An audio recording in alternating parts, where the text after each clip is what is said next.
Hi friends, പുതിയൊരു വീഡിയോയിലേക്ക് എല്ലാവർക്കും സ്വാഗതം. നമുക്കിന്നൊരു പുളിശ്ശേരി ഉണ്ടാക്കി നോക്കിയാലോ?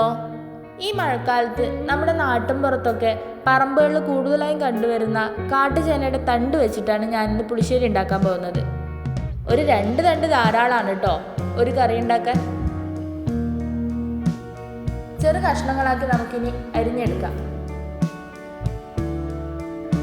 കയ്യിലൽപ്പം വെളിച്ചെണ്ണ നടന്നത് നല്ലതാണ്. ചെറിയ രീതിയിലുള്ള ചൊറിച്ചിലുണ്ടാവാൻ സാധ്യതയുണ്ട്.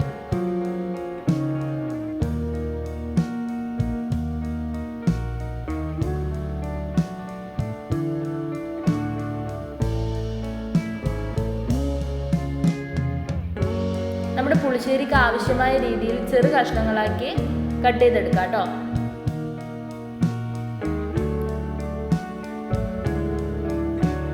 ഇത് വെന്ത് വരുമ്പോൾ ഈ ചൊറിച്ചിലൊന്നും ഉണ്ടാവില്ല.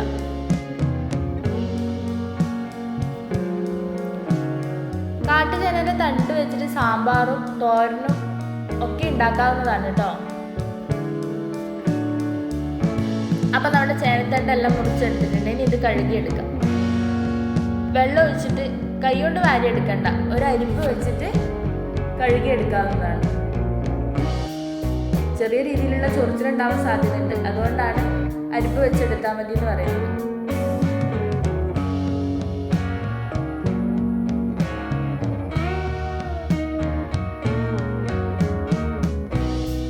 അപ്പോൾ കഴുകി റെഡി ആയിട്ടുണ്ട്.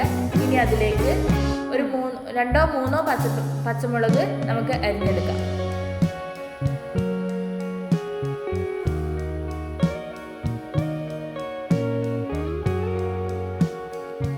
ഇനി അല്പം മഞ്ഞൾപ്പൊടിയും ആവശ്യത്തിന് ഉപ്പും വെള്ളവും ചേർത്ത് നമുക്ക് ചേനത്തണ്ട് വേവിച്ചെടുക്കാം.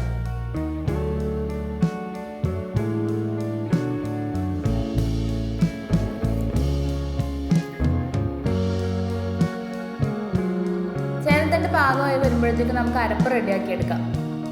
അല്പം തേങ്ങയും അതിലേക്ക് അല്പം മഞ്ഞൾപ്പൊടിയും ജീരകവും ചേർത്ത് അരച്ചെടുക്കാം. തേങ്ങ അരക്കുമ്പോൾ തന്നെ അതിലേക്ക് മോര് കൂട്ടുന്നത് നല്ലതാട്ടോ, ഇല്ലെങ്കിൽ കറി വെള്ളമായിരിക്കും. മോരും അത്യാവശ്യം വെള്ളവും ചേർത്ത് നമുക്ക് അരപ്പ് റെഡിയാക്കി എടുക്കാം. അപ്പോൾ നമ്മുടെ ചേനത്തണ്ട് വെന്ത് റെഡി ആയിട്ടുണ്ട്. അതിലേക്ക് നമ്മുടെ അരപ്പ് ചേർത്ത് കൊടുക്കാവുന്നതാണ്.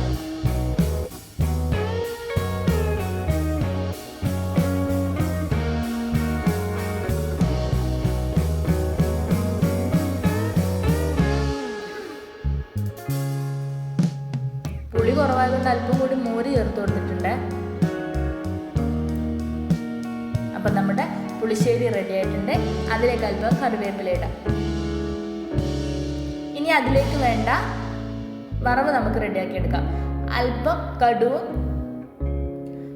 ഉലുവയും പൊട്ടിച്ചതിന് ശേഷം അതിലേക്ക് ലേശം കറിവേപ്പില ഇട്ട് നമുക്ക് കറിയിലേക്ക് പകർന്നു നൽകാം. നമ്മുടെ പുളിശ്ശേരി റെഡി ആയിട്ടുണ്ട്. എല്ലാവരും ട്രൈ ചെയ്യണേ.